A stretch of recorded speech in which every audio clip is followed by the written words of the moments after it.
Bienvenidos a la presentación del taller de teología moral. En esta ocasión vamos a iniciar entonces con un detalle muy importante relacionado sobre todo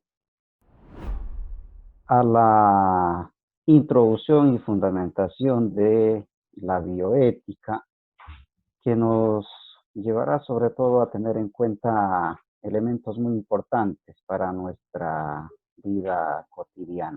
¿Cómo surge en primer lugar este taller?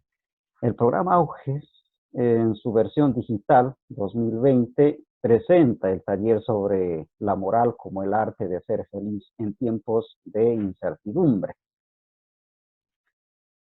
De tal manera entonces que, teniendo en cuenta esta sigla, Auges, aprendiendo, unificando, gestionando, emprendiendo solidariamente, podríamos indicar entonces que responde a un diagnóstico situacional de nuestra sociedad, de nuestro país, que está golpeado actualmente por dos flagelos, uno de ellos la violencia y el otro la corrupción.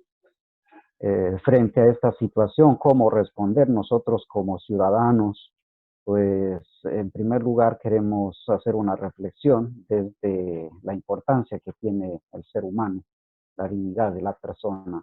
En segundo lugar, la familia. En tercer lugar, la sociedad. Y en cuarto, la responsabilidad que tenemos como seres humanos frente a la ecología.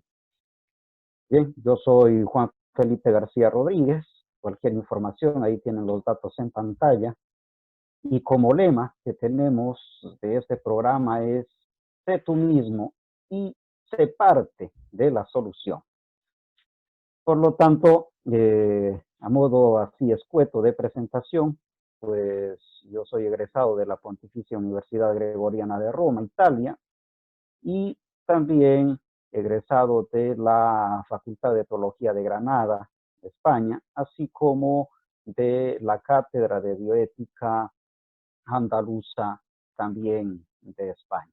Con esta referencia pasemos entonces ya en materia, lo que habíamos promocionado a nivel de las redes sociales sobre el taller de moral como el arte de ser feliz. Bien, pues empecemos por nuestro temario. Tenemos en primer lugar la introducción e historia de la teología moral. En segundo lugar, fundamentación de la teología moral.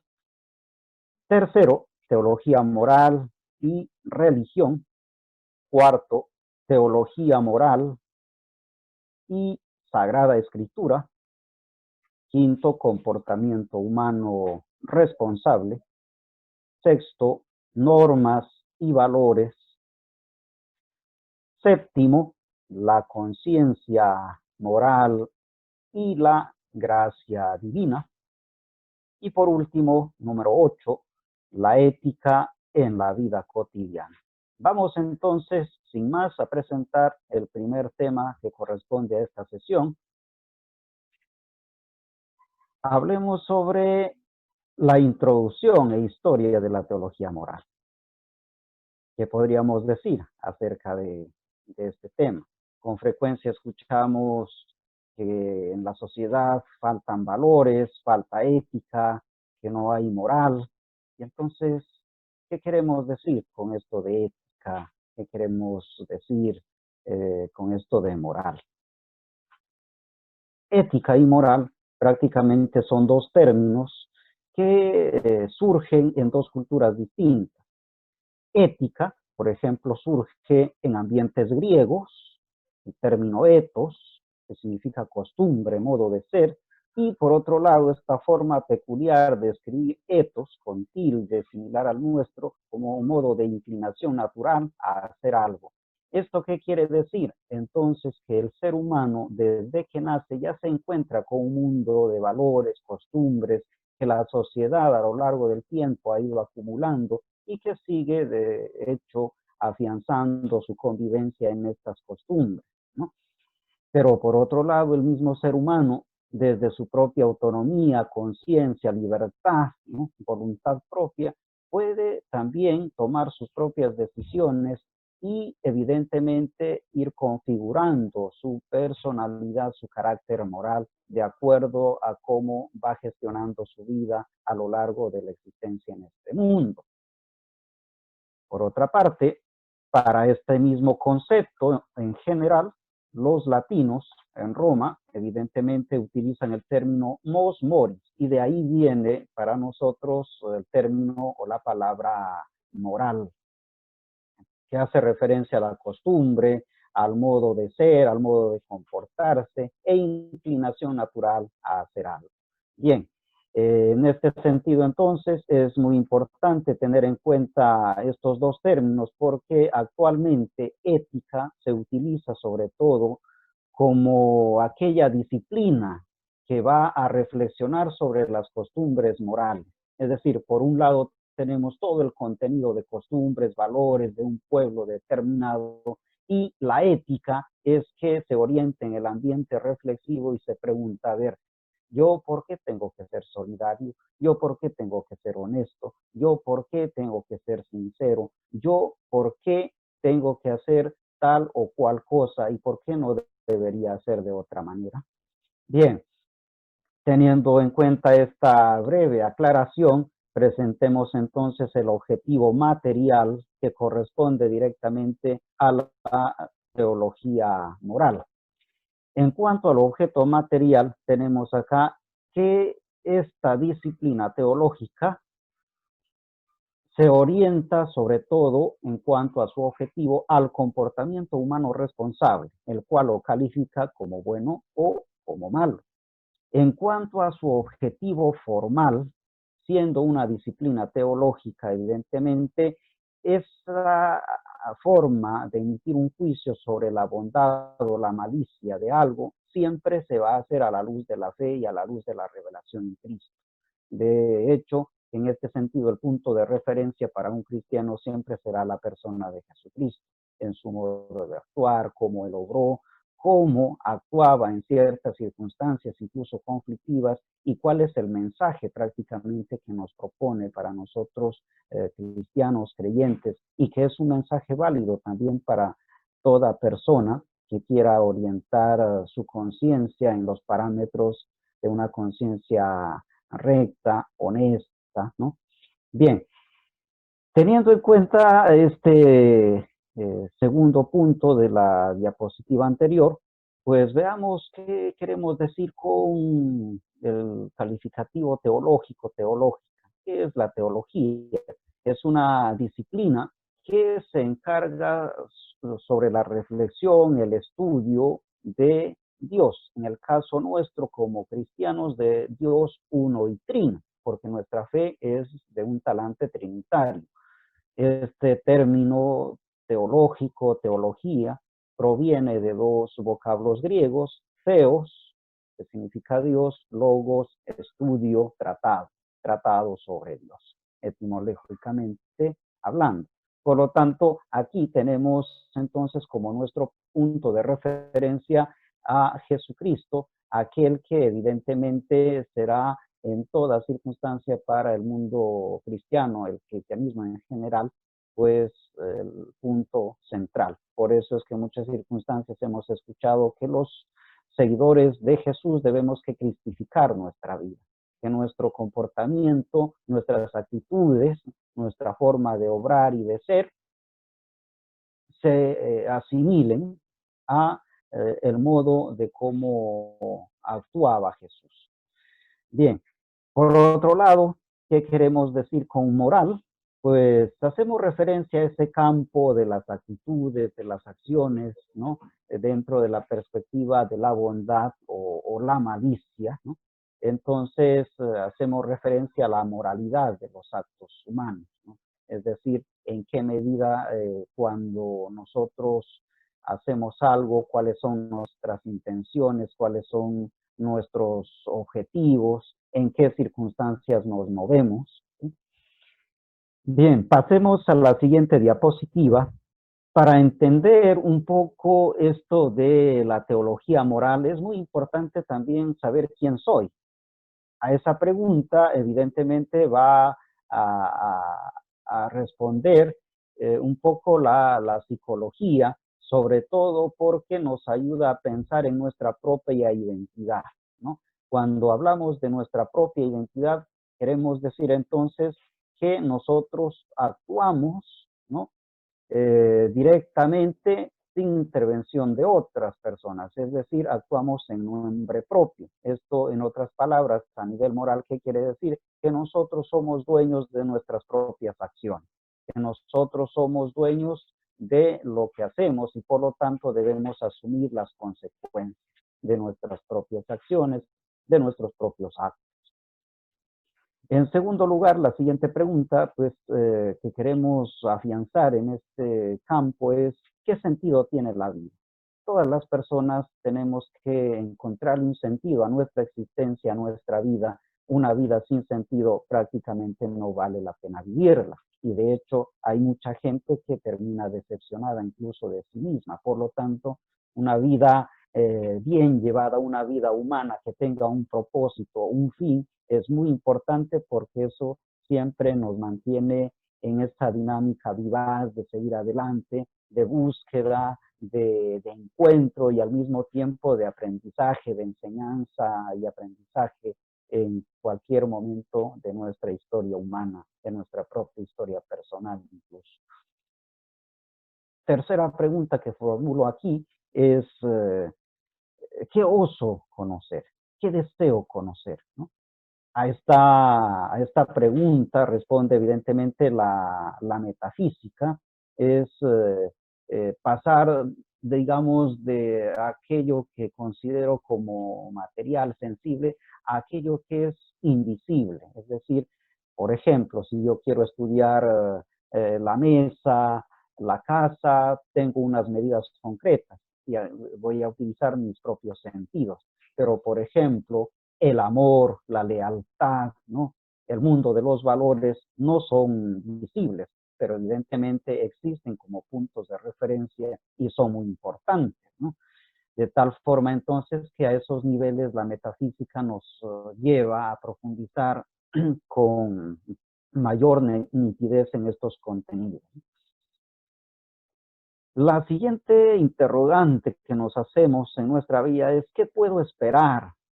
A esta pregunta con frecuencia responden las religiones, porque nos invitan un poco a la esperanza, incluso a buscar sentido en los momentos difíciles, cruciales, incluyendo el momento más difícil del ser humano, que es la muerte, ¿no? ¿Qué sentido tiene, no? Y evidentemente eso nos ayuda a valorar más lo que somos, nuestra vida, quienes nos rodean, en fin, todo un contenido, diríamos así, axiológico que también puede servirnos para encontrar una manera distinta o reforzar mucho mejor aquello que ya en la actualidad estamos viviendo. La siguiente pregunta, quinta pregunta, ¿qué debo hacer? Fíjense que si nosotros hemos escuchado o hemos leído algunos pasajes del Nuevo Testamento, nos encontramos ya con esta pregunta, sobre todo cuando el joven rico se acerca a Jesús y le dice, Maestro, ¿qué debo hacer para alcanzar la vida eterna? ¿Qué debo hacer? La pregunta por el deber. Cada uno de los seres humanos representamos algo del joven rico. Siempre nos vamos a preguntar qué debo hacer para mejorar, qué debo hacer para que me vaya bien, qué debo hacer para obtener mejores beneficios, qué debo hacer para llegar a tener una profesión, qué debo hacer para alcanzar un salario justo, en fin todo el tema de la deontología, que se encarga en este caso, va a profundizar como disciplina dentro del ámbito ético. Y de hecho, dentro de todo esto será la moral, la ética, las que nos van a aclarar esta pregunta. Siguiente punto, siguiente pregunta, ¿qué es el hombre? A esta pregunta pues responde la antropología filosófica y también la antropología teológica, ¿no? Desde la cristología, evidentemente. ¿Qué es el hombre? Ya en el Antiguo Testamento encontramos en el Salmo 8, si no me equivoco, ¿no? donde el autor bíblico de forma poética se pregunta, ¿qué es el hombre para que te acuerdes de él? El ser humano para darle poder, ¿verdad? ¿Qué es? ¿No? Y evidentemente es una pregunta existencial, una pregunta que nos hace pensar realmente en quiénes somos, ¿no? Si somos uno más del montón, uno más de las cosas que hay en la naturaleza, o es que tenemos una identidad distinta y por lo tanto gozamos de una inteligencia capaz de transformar el mundo, capaz de orientar nuestra racionalidad a una mejor calidad de vida, no solamente para un sector, sino para toda la familia humana, ¿verdad? Luego tenemos acá que cuando hablamos de moral, de ética, vamos a encontrar en la sociedad cierto rechazo. ¿Por qué? Porque no estamos habituados a estos términos. Y por otro lado, habrá cierta susceptibilidad también, porque con frecuencia cuando nos han hablado de moral, casi siempre se ha relacionado a una moral normativa y de sanción. Es decir, tienes que hacer esto porque si no te voy a sancionar esto y la otra cosa, y al final como que hemos terminado desencantados de la ética y de la moral. En el fondo, es una cuestión normativa. La moral sobre todo implica, ¿no?, ir a tocar fondo a nuestra conciencia, ¿no?, como en un espejo, y desde ahí pueden surgir los nobles sentimientos y es una enorme tarea también que trabajar como personas y también pueden salir los mejores juicios, ¿no?, los mejores proyectos para seguir adelante en el trayecto de nuestra vida.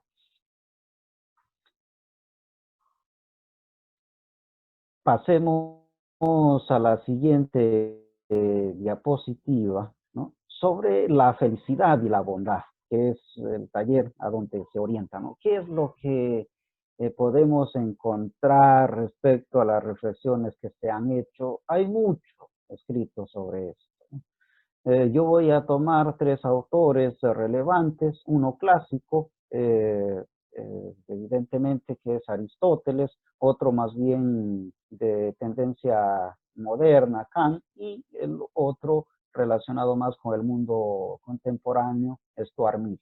Estos tres pensadores prácticamente se preguntan sobre qué es lo bueno y qué dice cada uno de ellos.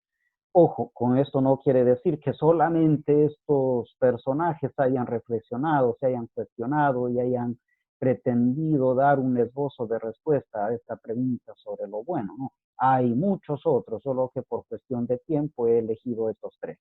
Por lo tanto, tenemos aquí Aristóteles, por ejemplo, él considera que respecto a qué es lo bueno, para él es alcanzar la felicidad, ¿no?, utilizando la razón. ¿Cómo se alcanza la felicidad? Utilizando la razón, porque el ser humano es un ser racional.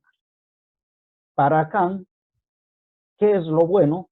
Es cumplir con tu deber como ser humano, cumplir con tus obligaciones como persona. Y esto implica entonces conocer la intención. Las propias intenciones son fundamentales, ¿no?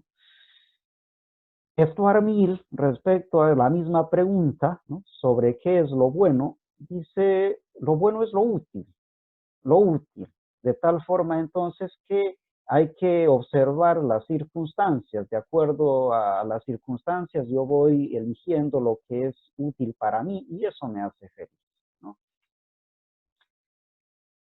Sobre otra pregunta, ¿quién es un hombre bueno? Estos tres autores opinan lo siguiente.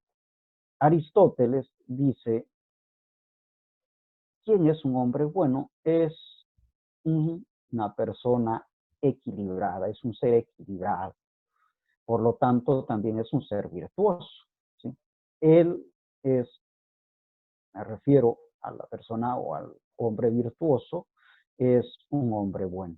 ¿Por qué? Porque actúa de forma sincera, de forma honesta, transparente, coherente.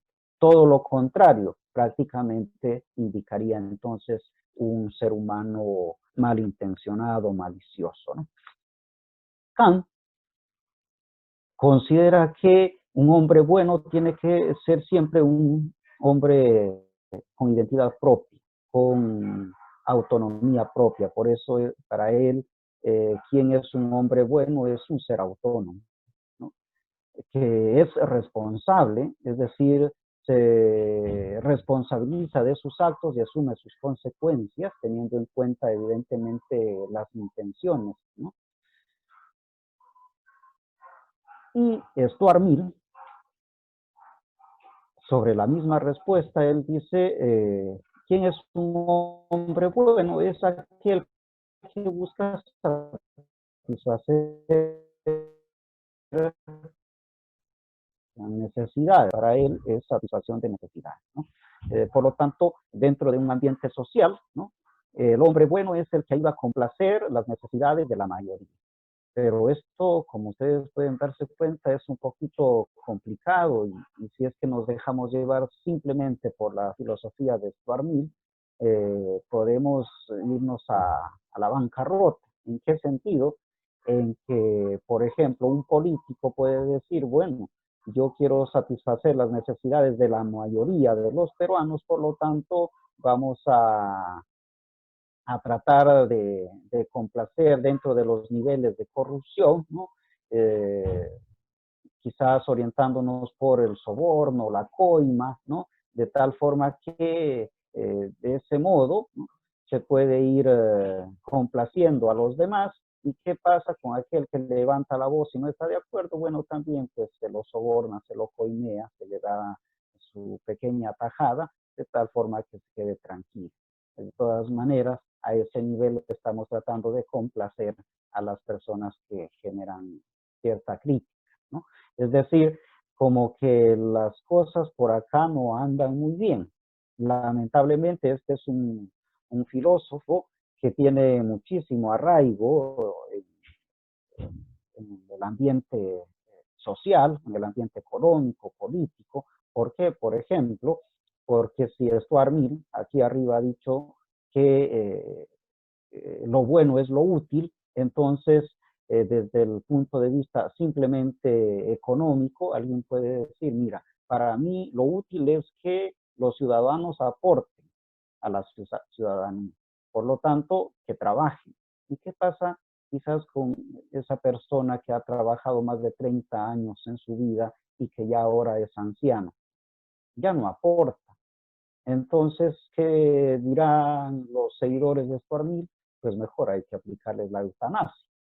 Lo mismo sucede con aquellos que todavía no han nacido, los embriones que están en el vientre de mamá. Bueno, ellos no aportan todavía, al contrario, están consumiendo, diríamos así. Entonces son seres inútiles. Por lo tanto, la tendencia abortista dirá, en vez de que vengan a quizás a consumir más, mejor que no nazcan porque ya somos muchos los que estamos consumiendo en este mundo. Es más, y esto llevado a un nivel radical, por ejemplo, está la tendencia de decir, bueno, todas aquellas personas, o mejor dicho, embriones humanos que tienen alguna limitación o se tiene ya la certeza de que van a nacer con alguna limitación física o mental, es mejor que no nazcan porque evidentemente son personas inútiles y en vez de aportar a la sociedad van a hacer lo contrario. Fíjense que esta tendencia era propia, por ejemplo, también del mundo romano. En Roma, en la antigua Roma, se toleraba el infanticidio. ¿Por qué?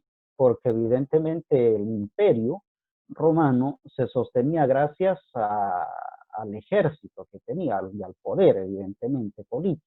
Entonces, todo ciudadano varón tenía que ser útil al imperio, sirviendo al imperio dentro de las Fuerzas Armadas, ¿no? Dentro del ejército. Entonces, aquel ser humano que nacía con una limitación física o mental, pues prácticamente era un inútil y por lo tanto se toleraba el infanticidio. ¿Por qué? Porque era una forma de cómo el imperio se deshacía de aquellos que consideraba que no eran útiles a la sociedad. Lamentablemente, este tipo de pensamiento todavía se ejerce en algunas políticas de Estado a nivel de país, a nivel mundial, ¿no? Creo que entonces es muy importante revisar estos aspectos para que no caigamos en lo mismo. Pasemos a lo que es la historia, ¿sí? Así, grosso modo, de la teología moral, cómo se ha desarrollado en el ambiente cristiano católico. Lo he dividido en 4 partes: la etapa antigua, dentro de ella la patrística, la edad media, la edad moderna y la edad contemporánea. La moral patrística del siglo I al siglo VI, prácticamente después de Cristo, ¿qué características tiene? Vamos a darnos cuenta que hay un fuerte rechazo al legalismo formalista. ¿Por qué? Porque todavía las primeras comunidades, los primeros cristianos, lo que están buscando también es anunciar el evangelio y encontrar cada vez más adeptos. Por lo tanto, van abriendo sus comunidades, sus casas para poder acogerlos, y por lo tanto dentro de ello juega un rol importante el principio de hospitalidad, de considerar al otro un hermano y no un, un ente de competencia o un enemigo del cual hay que defenderse, ¿no? Por otro lado, también como característica tenemos el nexo entre fe y moral, algo muy importante entonces, de tal forma que, por ejemplo, los primeros siglos, quienes recibían el bautismo eran aquellas personas adultas que realmente a través de su comportamiento habían mostrado que son personas idóneas. De esta manera es que los niños, por ejemplo, no entraban a recibir el bautismo. ¿Por qué? Porque no tenían una conciencia clara de lo que iban a recibir. Algo que más adelante va a cambiar, por supuesto, ¿no? Con otros criterios, respondiendo a situaciones de tipo pastoral. La moral es de una orientación cristocéntrica. ¿En qué sentido? En que Cristo va a ser el punto de referencia, ¿sí? Por eso normalmente vamos a encontrar en los primeros escritos el tema de la cristificación de la vida, que un ser humano tiene que de alguna forma orientar su conducta de acuerdo a los parámetros que indica el mensaje de Jesús, ¿no? Por otro lado, como cuarta característica, tenemos la referencia al don de la gracia. Si bien es cierto, aquí el cristianismo de los primeros siglos considera pues que el ser humano es un ser libre, pero esa libertad precisamente es, diríamos así, la imagen y semejanza que Dios ha puesto en cada ser humano. Por lo tanto, si somos imagen y semejanza de Dios, es porque somos seres libres. Pero la libertad no es entendida como para hacer cualquier cosa, ¿no? Sino la libertad es entendida para orientarse hacia el bien, para hacer el bien, no para hacer cualquier cosa. Entonces, aquí hay una distancia enorme entre libertad vivida y entendida como libertinaje y por otro lado, la libertad entendida desde los parámetros de la responsabilidad. Por lo tanto, nosotros nos orientamos más en este taller por la libertad responsable. Como siguiente característica tenemos acá en el siglo IV, conocido como la edad de oro de la moral patrística, sobre todo en este ámbito, las reflexiones de Santo Tomás serán esenciales para darle un giro enorme a la misma iglesia. Junto con ello, después también pues vamos a encontrar algunas referencias como por ejemplo la cristianización del Imperio Romano, ¿sí? Se asume la religión cristiana o el cristianismo como religión oficial del Imperio Romano, con todos los privilegios que eso conlleva y en algunas circunstancias también pues que van a ser un tanto desastrosos para el mismo cristianismo, porque en algunas situaciones vamos a encontrar a una iglesia que pasa de ser perseguida en otras situaciones, después de la oficialización del cristianismo, se convierte casi como en perseguidora de aquellos que no se bautizan o aquellos que de alguna forma critican la situación de la iglesia en tiempos del Imperio Romano. El florecimiento del monaquismo también aquí es otro dato. ¿Por qué? Porque aquí algunos personajes importantes, ¿no? Consideran que el mundo está corrupto, por lo tanto hay que alejarse de la sociedad que está un tanto contaminada e irse al desierto. Por eso vamos a encontrar en este tiempo aquellas personas que se retiran al desierto para hacer sus meditaciones y reflexiones y llevar un estilo de vida alejado de todo ruido social como forma de seguimiento más cercano al deseo de Jesús, ¿no? Por otro lado, las personalidades de Oriente y de Occidente que evidentemente van a surgir. Occidente representado por Roma, ¿sí? Y Oriente por Constantinopla. La Edad Media, en el siglo VII y XIII, aquí vamos a encontrar las siguientes características. Hay una repetición de la moral patrística del siglo XII prácticamente.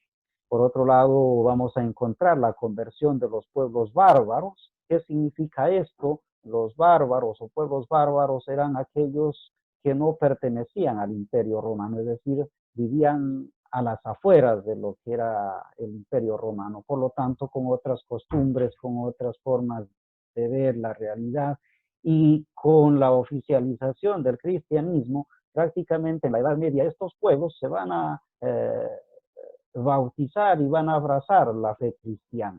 En este sentido, pues traerán consigo sus propias costumbres, algunas de ellas contradictorias a lo que en principio los primeros cristianos vivían y proyectaban, ¿no?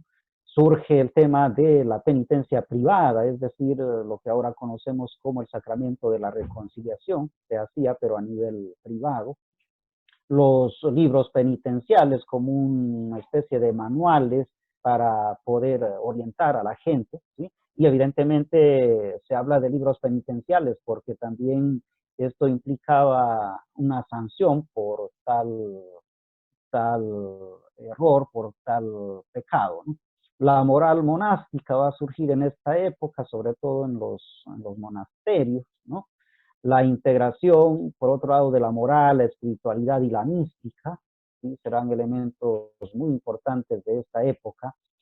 Surge también la escolástica con Tomás de Aquino. ¿Y por qué he mencionado la escolástica? Porque Santo Tomás de Aquino, él considera de que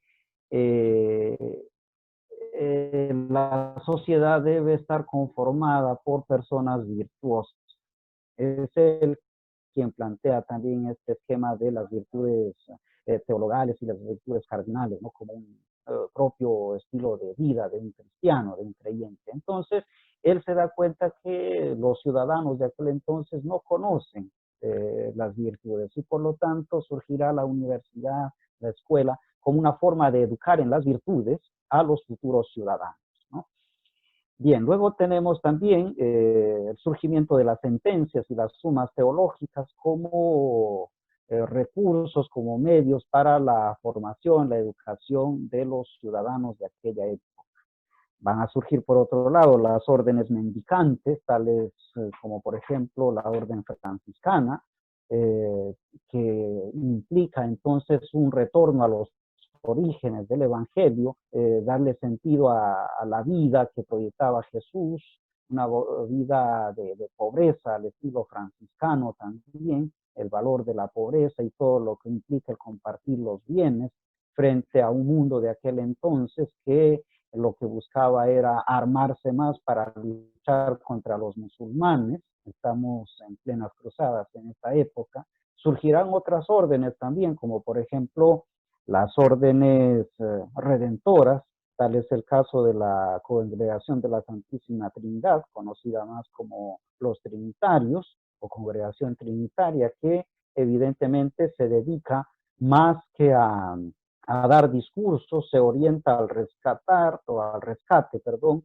de numerosos reos o prisioneros de guerra, tanto en campo cristiano, es decir, prisioneros de guerra musulmanes, como en lugares eh, de orientación musulmana, como es Marruecos, Egipto, donde había muchos prisioneros de guerra cristianos.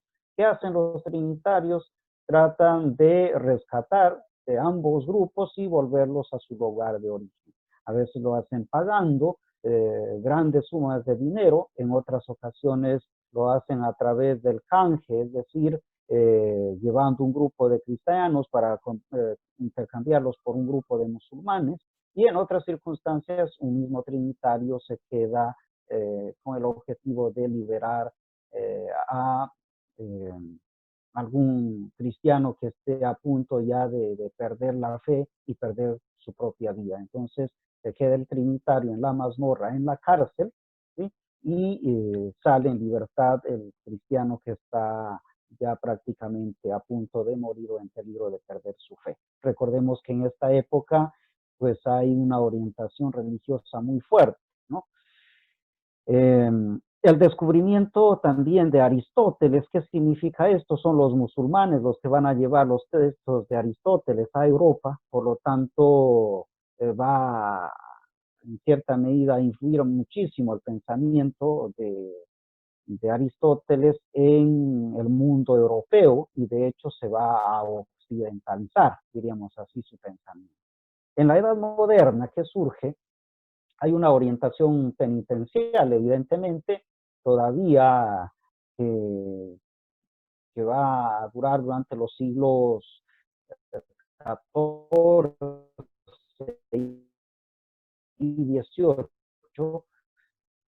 Se realiza el Concilio de Trento, un poco en este sentido respondiendo ya a ciertas dificultades, ciertas controversias, sobre todo surgidas a través del movimiento luterano. Entonces, el Concilio de Trento buscará un poco amainar las aguas para que la situación, pensadores, como es esta tendencia bondadosa, a la ley. Obedece la ley, entonces serás una persona buena. Pero evidentemente es de reducir prácticamente todo a las normas y después vendrá todo un rigorismo moral, del cual pues evidentemente tenemos que tener cuidado. ¿Por qué? Porque el ser humano no es el que tiene que esclavizarse de las normas, sino las normas estar al servicio del ser humano. Surge el humanismo, con ese deseo también de libertad, ¿no? De autonomía, de soberanía de los pueblos, ¿no? De la fraternidad universal, ¿no? La reforma protestante también con Lutero y otros reformadores importantes de aquella época. La colonización de América va a traer un problema también muy grande a nivel teológico, a nivel moral. En esta perspectiva, pues los teólogos se cuestionan si, por ejemplo, los seres que han encontrado en América Latina son personas, si son hijos de Dios, si tienen alma, y los pensadores a nivel teológico se dividieron en dos grupos, aquellos que consideraban de que sí eran hijos de Dios y aquellos que dudaban. Los que consideraban que los seres que habían encontrado acá en América Latina no eran personas, pues decían que no eran hijos de Dios, no tenían alma y por lo tanto no se les debía respetar su vida ni mucho menos sus propiedades.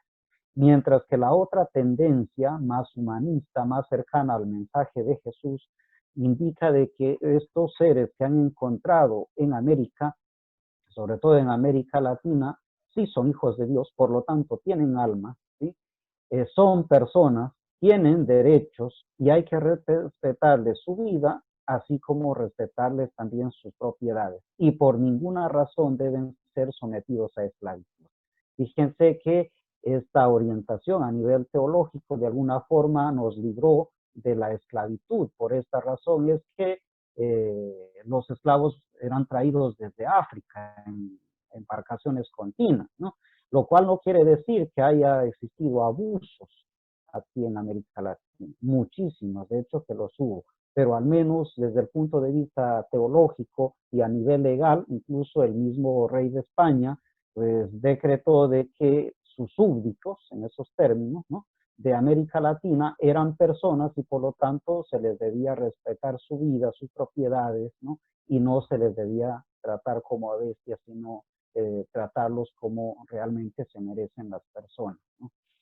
Algo que no sucedió evidentemente con nuestros hermanos africanos, donde se cometieron tremendos atropellos de lesa humanidad. El probabilismo va a surgir en esta época, ¿sí? También como tendencia moral. El casuismo, por otro lado, hay una orientación de tipo jansenista también, que es ver el mundo, la vida, de una forma pesimista, ¿no? La misma naturaleza como algo negativo, y por lo tanto alguien dirá, bueno, todo va mal, ya no hay nada que hacer, ¿no? Simplemente hay que vivir casi por vivir. Total, no se puede arreglar nada. Ese pensamiento realmente pesimista, que en circunstancias a veces de desolación, problemáticas, no ayuda mucho, ¿no? Surge también el rigorismo, la apelación a las sanciones como forma de orientar la conducta de las personas, ¿no? Es decir, te comportas mal, ¿no?, te vas a ir al infierno, por lo tanto mejor compórtate bien para que vayas al cielo, y la gente por temor, más que por una conciencia propia, por una condición personal, por temor, empieza a comportarse bien, pero eso con el tiempo dura muy poco, diríamos así. ¿Por qué? Porque luego la gente dice, a ver, pues, ¿no?, tanta gente que se comporta mal, ¿quién nos dice que está en el cielo o en el infierno, ¿no? ¿No? ¿Quién ha regresado de ahí para que nos diga? Entonces, la gente después como que empieza a pensar de que realmente es un argumento que no se sostiene en ninguna parte, ¿no? Lo único que hace es, en este caso educativo, a nivel pedagógico, pues se ha quedado incrustado en las mentalidades y todavía subsiste. Antiguamente se hablaba, por ejemplo, en los colegios, en las escuelas, ¿no? La letra con sangre entra, ¿no? Incluso había por ahí una poesía aquí en el Perú, ¿no? A cocachos aprendí mi deber de colegial. Esa es una apología a la violencia, ¿no? Es decir, si es que el niño no aprendía, el maestro tenía toda la obligación de castigarlo, de sancionar al niño, incluso ponerlo en ridículo frente al grupo, a sus compañeros, con el objetivo de que de esa forma pueda aprender la lección. Algo que en este tiempo pues es condenable totalmente, porque eso es naturalizar la violencia. Hay otras formas, hay otros mecanismos, otros medios para educar, no necesariamente a través de la violencia, de las sanciones o de los castigos. La moral alfonsiana es prácticamente Alfonso de Ligorio, un italiano, sacerdote y obispo, que sobre todo él propone el estudio de las circunstancias. ¿Por qué? Porque él es consciente de que las personas tenemos buenas intenciones, pero mucho dependerá de las circunstancias en las que vivimos. Una persona puede, por ejemplo, querer compartir alguna cosa con los demás, pero si no tiene, pues sus circunstancias no se lo permiten. Así como habrá gente que tiene las posibilidades, pero no lo hace. Entonces, hay que analizar cada caso en particular para luego decir si un comportamiento es moralmente bueno o moralmente malo. En la edad contemporánea ya encontramos una renovación de la moral, de la teología moral, sobre todo a partir de los siglos XIX, y evidentemente con el Vaticano II esto va a tener un mayor florecimiento. La difusión de la moral alfonsiana, por un lado, la autoridad moral de San Alfonso de Ligorio, que será fundamental para el estudio de esta disciplina teológica. Los manuales de teología moral siguen el esquema de los 10 mandamientos, ¿no?, como puntos referenciales para orientar en el campo moral a las personas, a los futuros ciudadanos. La influencia evidentemente de tipo interdisciplinaria también, porque en este sentido lo que se busca es sobre todo que todas las disciplinas puedan aportar con un granito de arena en la construcción de un mundo más humano y más justo. La renovación de la moral inspirada, sobre todo en el Vaticano II, lo vamos a detectar en este documento Optatanto Civis, número 16. Bien, con esto entonces pasemos ahora mismo al punto número 2 sobre la fundamentación de la teología moral. ¿Qué podríamos decir en este punto? Pues veamos entonces. La teología moral, ¿sí?, tiene como su punto de referencia la fe y la revelación, ¿sí?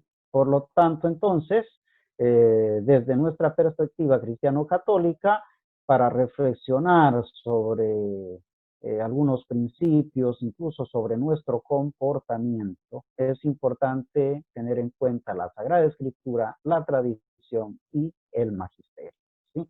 ¿Por qué la Sagrada Escritura? Porque aquí nos damos cuenta cómo actuaba, por ejemplo, Jesús frente a los enfermos, cómo actuaba Jesús frente a los pecadores, cómo actuaba Jesús frente a los hambrientos, a los marginados, cómo actuaba Jesús incluso frente a los corruptos.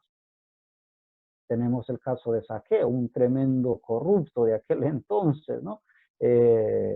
Dejándose llevar por la avaricia, había caído en temas de la coima y del soborno seguramente, pero al encontrarse con Jesús en su propia casa, este señor cambia, reorienta su vida y su conducta. De tal manera que al encontrarse con Jesús, entonces toda persona puede reorientar su vida de tal forma que, podríamos decir, realmente encuentra la felicidad.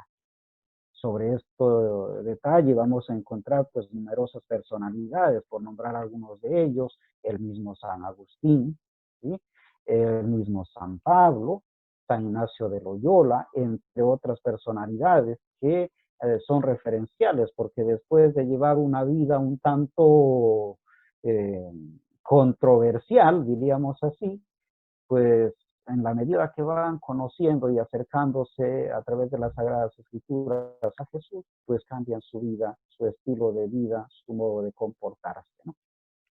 El tema de la tradición es fundamental, no como repetición de fórmulas, sino que apelamos a la tradición aquí, sobre todo cuando queremos buscar soluciones a problemas controversiales. Por ejemplo, en la actualidad cuando hablamos del aborto, ¿no?, y decimos que lo toleramos o no lo toleramos, o a veces no nos ponemos de acuerdo, ¿no? Y finalmente queda siempre la incertidumbre. Entonces, desde el punto de vista cristiano-católico, recurrimos a la tradición. A ver, los primeros cristianos, ¿cómo actuaban frente a esta problemática? Y encontramos, por ejemplo, en un documento conocido como la Vida G, donde tanto el no dejar nacer a un bebé como otros aspectos que pueden denigrar al ser humano son considerados reprochables porque no se ajustan a la fe ni mucho menos se ajustan al mensaje de Jesús, ¿no? De tal forma entonces que por ahí nos vamos dando cuenta cómo desde el principio el cristianismo empieza a respetar la vida y quiere ser coherente a lo largo de la historia. Lo que pasa que después no necesariamente nos orientamos por esos principios, sino más bien por nuestras propias conveniencias. Luego, cuando hablamos del magisterio, pues fíjense ustedes que hay numerosos textos relacionados con la teología moral, pues uno de ellos es, por ejemplo, este documento Veritatis Splendor, el esplendor de la verdad, que es en su momento considerado como la carta magna, diríamos así, de la moral cristiano-católica. Vale la pena leerla y evidentemente este documento se va complementando con otros, como por ejemplo la Evangelii Vitae, la Donum Vitae, vamos a encontrar todos los documentos actuales del Papa Francisco que pues van orientándonos cada vez más por ese deseo de elevar a la humanidad a cotas más altas de civilización. Por lo tanto, a nivel magisterial vamos a encontrar una riquísima literatura que nos orienta en distintos ámbitos de la vida. También hay que reconocer dentro de la teología moral el tema de la razón, por lo tanto la ley natural. Si es que no somos creyentes, al menos tenemos que orientarnos por este lado de acá, por nuestra razón. Reconociéndonos seres racionales, a la luz de nuestra propia razón, por ejemplo, podemos establecer principios, como por ejemplo hablar de los derechos humanos. Uno de ellos, el fundamental, la vida. Y todos estamos de acuerdo que defender la vida es algo importante y hacer lo contrario es cometer un delito. Por lo tanto, entonces se van a establecer ciertos criterios de convivencia que busquen respetar, cuidar la vida en cualquier circunstancia. Y eso debe ser obligación, no solo para un creyente, sino para toda persona, para todo ser humano. El respeto a la vida. El no respetarlo, pues, ¿qué incluiría? Incluiría simplemente en infringir una ley natural. ¿Por qué? Porque contradice nuestra propia razón como seres humanos. Desde esta perspectiva de la racionalidad vamos a encontrar entonces la sensibilidad moral en todo ser humano, evidentemente, en los grupos, en las sociedades, costumbres que realmente han fortalecido la convivencia y han mantenido el orden social. Los sistemas filosóficos, muchos de ellos han tenido sus aportes y también sus limitaciones, por cierto. Y finalmente las instancias humanizadoras, pues, que de alguna forma van proyectando un ideal importante al cual pues debemos orientar también nuestra vida. El ser humano entendido como sujeto ético, ¿qué implica esto? El ser humano, comparado con los otros seres, podemos decir que el ser humano es sujeto. ¿Por qué? Porque tiene derechos y tiene deberes. Mientras que las cosas, por ejemplo, son objetos y deben ser tratados en la medida de cómo el ser humano les da valor a cada una de las cosas. Por ejemplo, en este momento yo estoy utilizando una computadora. Si más adelante la computadora empieza a fallar o quizás ya hay otros sistemas mejorados y ya no me es útil, yo voy a desechar la computadora. En cambio, con los sujetos, con las personas, no podemos hacer eso. No podemos cambiarnos digamos, eh, cambiar a las personas, así como nos cambiamos de calzado o de camisa. Es decir, las personas somos sujetos con derechos, con autonomía, con conciencia, con libertad y responsabilidad. De esta forma, entonces, en esa misma orientación hay que respetarnos los unos a los otros. Algo que, por ejemplo, Martin Luther King en un discurso pues mencionaba lo siguiente y se quedaba impresionado y yo creo que todavía su discurso sigue resonando todavía en la conciencia de quienes ¿no? Tenemos por ahí ese deseo de mejorar nuestra calidad de vida. ¿Qué decía? Decía que los seres humanos hemos aprendido a volar, a navegar en los mares, pero lamentablemente no hemos aprendido lo esencial, que es a convivir como personas, como verdaderos hermanos, ¿no? Tiene razón, porque si bien es cierto hemos dominado otras cosas, pero no hemos llegado a construir una auténtica fraternidad universal, donde quepamos todos, donde no haya racismo, donde haya justicia y equidad, donde los bienes de la tierra sean repartidos de forma equitativa, no solamente se queden en pequeños sectores que gozan de grandes privilegios a costa del sufrimiento de mucha gente. Por lo tanto, hablando del sujeto ético, pues tenemos aquí, por un lado, la autonomía, que implica entonces que toda persona tiene que ser dueño de sus propias acciones, de sus propios actos y responsabilizarse de ellos, ¿no?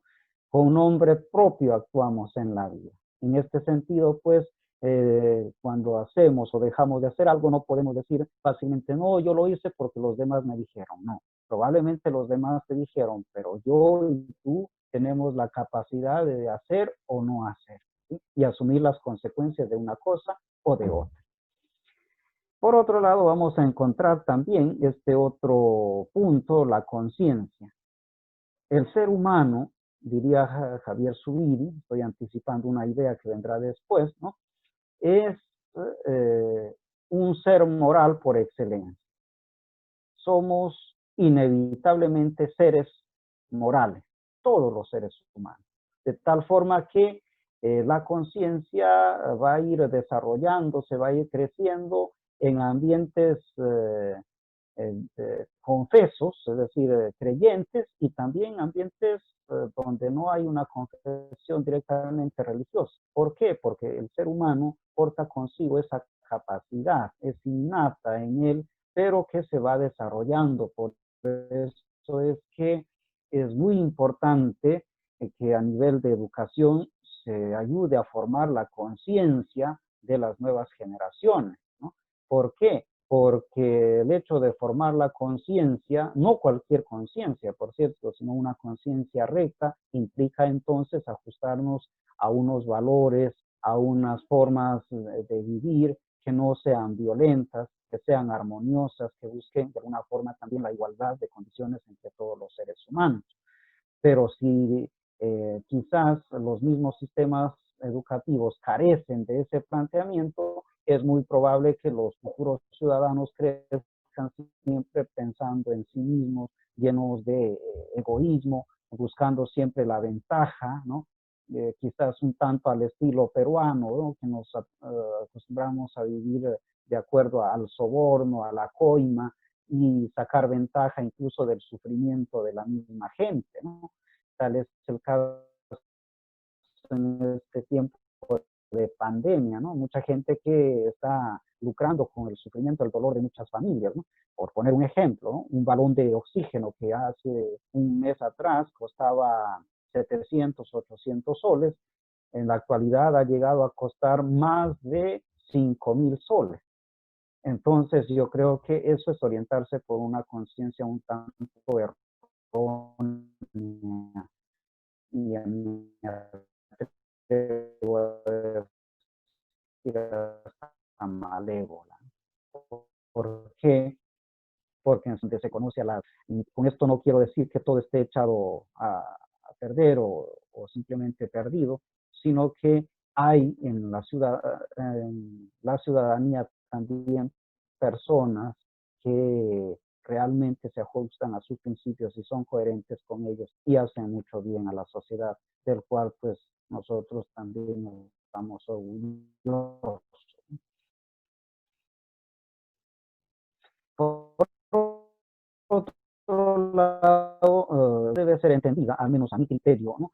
No para hacer cualquier cosa, hacer lo que me plazca sin asumir las consecuencias. Eso sería libertinaje, sino la libertad debe ser entendida como algo esencial para hacer el bien. Yo soy libre, pero para hacer el bien, no para hacer lo contrario.